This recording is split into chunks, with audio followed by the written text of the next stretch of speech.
Good, good, good, good. Good evening, everyone. Good evening, trustees, professors, administrators, and members of the public. I'm here to share my legacy as a student trustee on this final day as the political representative of our brilliant students. I am Arthur Veloso Nepomuceno da Silva. I am an LGBTQ plus activist, a human rights advocate. In Brazil, I was studying law and pursuing the criminal law and human rights education in a very prestigious federal university.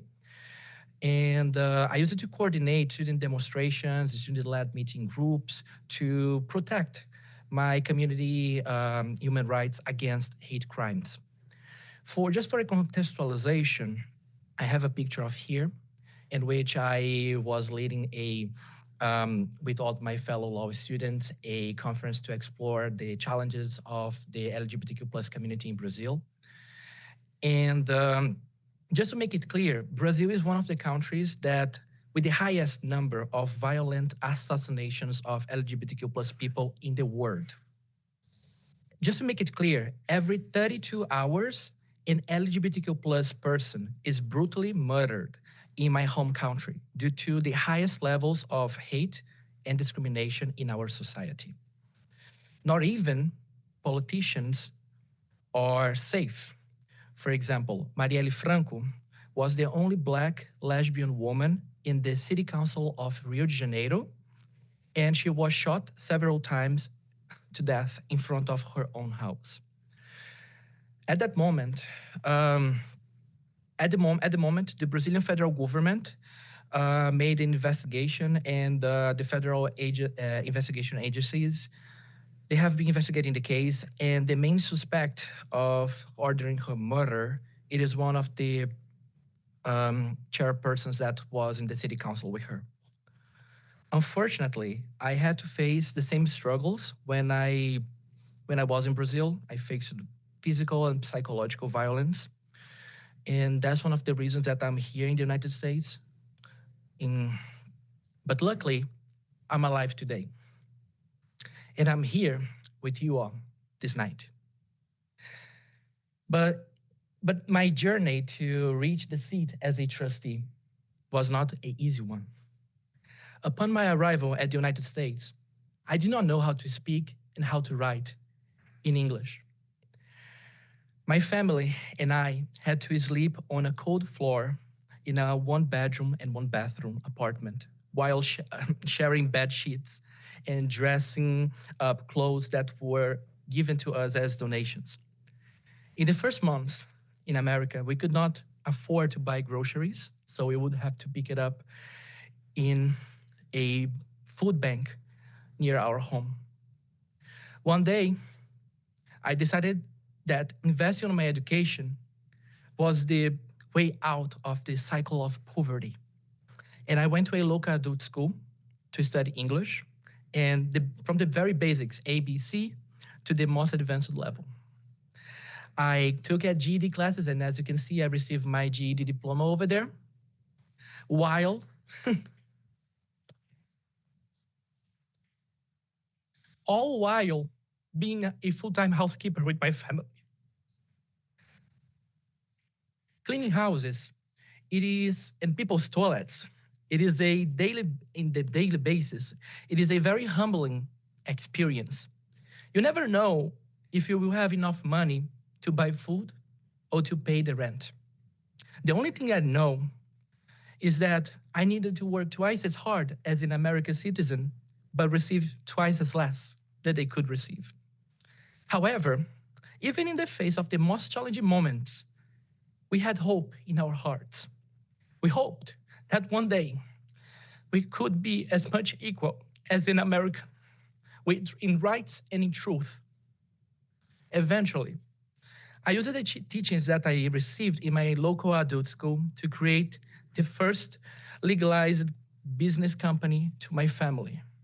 I created a website and Yelp page, and my family and I, we went to the city hall to legalize our business and pay taxes.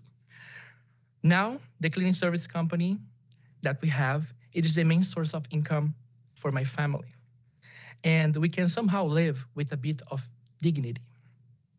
Just a quick story context. After a hard working day, my father, who is over there, came home with a gift for me.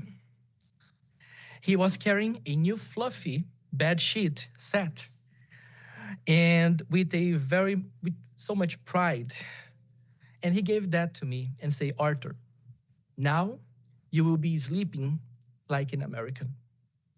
The gift itself in this context was not the object, but the representation of acquiring equal rights to our neighbors, for our hard work and contributions to the growth of this nation, so we could finally be one with them and then to be one with us. You might be questioning, why am I sharing this? So in 1968, San Francisco State University students went to the streets to protest for more inclusion of people of color in our American educational system. Students united confronted hatred, racial discrimination, social segregation, and educational curriculums that were not relevant to studying their cultural heritage and contributions to the build of this great nation. It was because of their efforts and sacrifices that I can be included in our educational institution as a member, as a student, and as a leader. Students of the San Mateo Community College District made history by choosing me as their first former undocumented immigrant and openly gay man as a student trustee. And in retribution, I leave a historical legacy of fight for our students' rights to be included, protected, and respected within our community colleges. Just an example, I coordinated the creation and implementation of the first ever LGBTQ plus conference in the San Mateo Community College District history. I fought for the students' right to access colleges by being against the increase of out-of-state tuition fees. I worked with our students of the district to have more accessibility in our multiple colleges campuses. That's the reason why minority representation is important. That's the reason why people of color, people like me, a Latino man, need to have access to such decision-making spaces to bring the change that we all want, to bring the change that we all deserve. I thank every student, faculty, board member, and administrator that supported me to be the leader who I am today. And it's with great pleasure, but with a heavy heart, that I have to say farewell today. Thank you.